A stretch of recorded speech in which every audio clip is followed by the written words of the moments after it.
بسم الله الرحمن الرحيم أصحاب الشرف المركز الجوتي وحنا السلام عليكم ورحمة الله تعالى وبركاته وصايع على صقل سكراب على صار اللاجري وحكست الجدبيو مركا ده بوبسينا وعلى وايا أكشن اللي جوده واحد بروبلم ماله مركا إني كانوا على بايا مركا شيرت إيو سكراب كإيو لاج إيو فيوس كإيو يالك الهرن تركيا عرينير كان عضي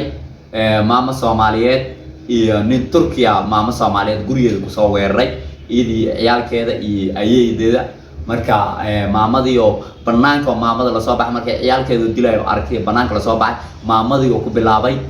video yaro oo CCTV duubtay meesha yaal madaxa birta oo garaac inuu ka tagay oo haraanta inuu ku dhigto madaxa u garaaca laakiin dadka Turkiga dad fiican waaye dad wanaaga jecel waaye dad Soomaaliyeed wanaag u jecel waaye dad horumarka Soomaaliya ka shaqeynaayo waaye laakiin dadka shantan farood seem ma aha dad xun way ku jiraan wayna buuxaan marka waxa loo baahan yahay marka inuu meel kasta inay joogtiin hadda safaaradda Soomaaliyeed u kacday hadda wax meesha xagga diblomaasiyad iyo xagga maxkamad safaaradda la tigsiis kiiskan hadda waxa la wareegay waxa maad cilna safiirka Soomaaliya u fadhiyo Turkiya ayaa la wareegay arintan kiiskaas ninkaas inuu dacwad la koro maxkamad la koro oo xagga diblomaasiyad la koro qof kasto bini aadan Soomaali joogo oo Turki joogo loo xad gudbay safaaradda ka wakiil marka safaaradda Soomaaliyeed u taagan meesha problem ma jira safaaradda Ilaahay anoo dhaafa safaaradda u kacday hal guriyooda ku booqday maamada la wareysay xataa waa aragteen marka maamada la wareysanay ihiiso anay dhibkaas ay u dhacay marka ninkan nin soo weeraray dadka Turkiga waa dad fiican oo Soomaalinimada jecel oo mid kale inta Soomaali horumarkeeda ka shaqeynaa waa aragtaan dhibaatada aan ku jirnay waa dadkii ugu horeeyay oo dhibaatada naga bixiyay madaxweynaha Erdogan oo soo booqday waa arkiisay wadankeena marka horumarkiisa iyo ciidan dib u dhiskiisa iyo wadooyinka iyo wax kasta iyo wax noo sameeyay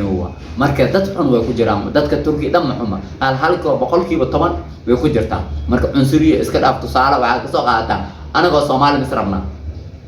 tusaale ka soo qaad anagoo Soomaali wada ah ayaa israbna qabiil iyo mid iyo cunsurinimo isku naayeen marka tusaale ahaan taas ka qaadataan dad xun meel kasta way joogaan marka taas oo kale laga qaato dad xun ayaa laga dhigan ninkaas waa qaldama kara bini aadam waay qaladka ka dhacay haddana waajibkiisa la marsiina marka qof kasta meel kasta joogto Soomaali ah oo Turki joogto ama dibadda joogto meel kasta nin kasta meesha kasta joogo Ilaahay subhanahu wa ta'ala ku amaansado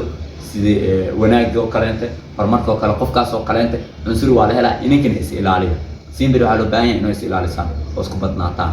marka oo iswalaashataan oo waxay dhibaatado jirto kaleente inankan xad gudub inuu sameeysan ma aha Soomaali badan oo laga cawanaayo jirto oo Turkiga dhaxdiis dadka Soomaaliyeed iikan waxa loo baahan yahay inay is xadidaan wadankaada ma aha waa wadan walaalo laakiin inuu ku xad gudubtid dadka kale oo wadankooda joogto looma baahan adina waa inuu is xadidaan adina inuu lagu xad gudbo adina dad ku xadidba marka wanaag waa rooyaan anaga hadda waa joognaa hada qurbo anaga dad ma ku xad gudbo manoo soo xad gudbo inta way jirtaa dad cunsuriin waa buuxaan marka Uganda hadda way joogaan dadka waa cunsuri waa joogaan oo dadka weeraray marka waxa soo kale inta meel kasta adduunka ka jirta Yurub ay ka jirta adduunka meel ay ka jireen Ilaahay abuurtay mal marka dadka muslimiin oo Ilaahay ku musliimiin oo dhaxdooda iyo Soomaali dhaxdeeda waxaas marka waxa soo kale wax loo arkin safaaradda u kacday hada wax problem male maamad waa bad qabta wax dhibaato ma jira hadana xaaladeeda way digantahay marka inagana subscribe noo saar noo la gareeyo wixii cusub inuu soo gudbina diyaar u nahay walaalayaal asxaabta sharafta loo soo dhawaada assalaamu calaykum waraxmatullaahi tacaala wa barakaatuh